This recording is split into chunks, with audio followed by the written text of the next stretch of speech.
যারা সংস্কারের বিরোধিতা করছে তারা বাংলাদেশের পরিবর্তন চায় না।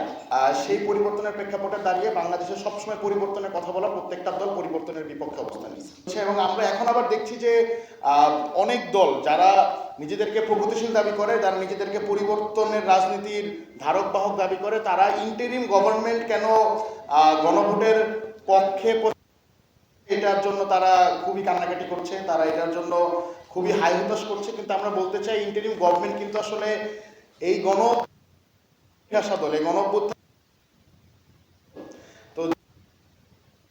সংস্কার চাই, যে গণ অভ্যুত্থানের আকাঙ্ক্ষাতে সংস্কার ছিল, যে গণ অভ্যুত্থানের আকাঙ্ক্ষাতে বাংলাদেশের রাজনৈতিক যে কালচার, সেই কালচার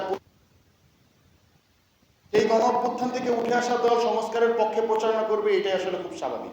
দেখি করতে দেয়নি বিএনপি, ফলত শহীদ ওসমান হাদিরা প্রাণ হারাচ্ছেন, আমরা সবাই নিরাপত্তার ঠেকে ভুগছি এবং আওয়ামী লীগের মতো লোক যার পুরো ক্যাবিনেট ধরে বাংলাদেশ থেকে পালিয়ে গিয়েছে, যার পুরো দলের সকল নেতারা পালিয়ে গেছে, তারা আবার বাংলাদেশে প্রাসঙ্গিক হচ্ছে। তারা আমরা শুনতে পাচ্ছি এই যে নির্বাচন, সেই নির্বাচনকে ঘিরে নানা রকমের অস্থিতিশীল পরিবেশ তৈরি করার চেষ্টা করছে।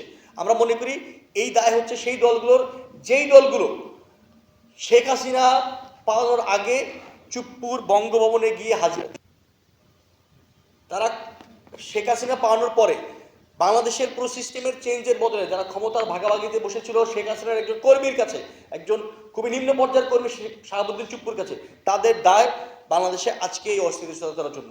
এবং বাংলাদেশের মানুষের পক্ষে থেকে আমরা আগামী পরশুদিন থেকে মানে 18 জানুয়ারি থেকে সারা বাংলাদেশে জাতীয় ছাত্রশক্তির নেতৃত্বে হ্যাঁ ভোটের পক্ষে জনজোয়ার তৈরি হবে। এইসব মুখরোচক কথাবার্তা শুনে আপনারা ভোটের দিকে কনভার্ট হবেন না, বরং যারা সত্যিকার অর্থে জনগণের জন্য কাজ করবে, জনগণের প্রতিনিধিত্ব করবে, তাদেরকে ভোট দিবেন, নয় যোগ্য লোককে দেখে ভোট দিবেন।